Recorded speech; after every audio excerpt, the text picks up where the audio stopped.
Hello, and welcome to another episode of Tacoma Victorian. This episode will focus on the founder of the city, Mr. Job Carr.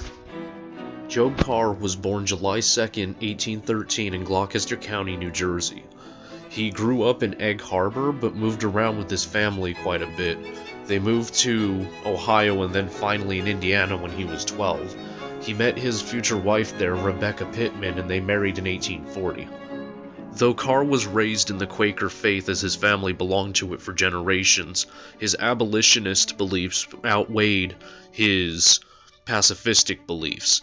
He enlisted in the 36th Indiana Volunteer Infantry Regiment and fought in the Civil War, where he was wounded twice.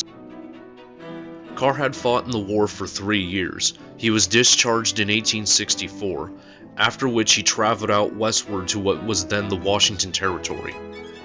According to Carr's memory, he was staying with some friends in Olympia.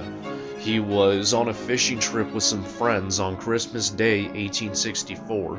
He saw a plot of land and looked across the water. He stood up in the canoe and shouted, "Eureka! Eureka!" He knew he had found his new home.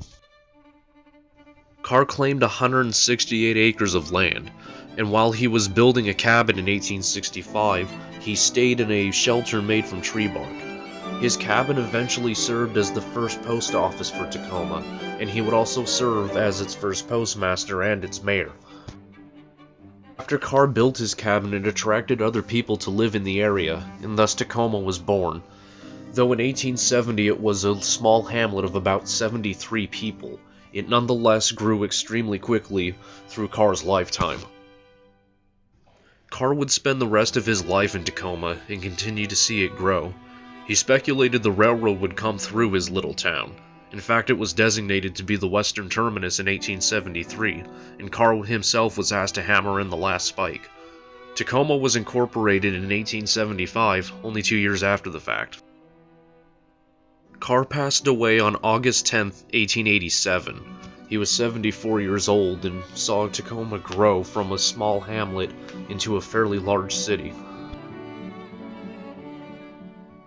In 2000, a scale replica of Carr's cabin was built not far from where he originally built his. It houses some of his original artifacts, and it serves as a museum to his life and the early days of Tacoma. Carr's family never strayed too far from the area, and to this day his descendants still call Tacoma home.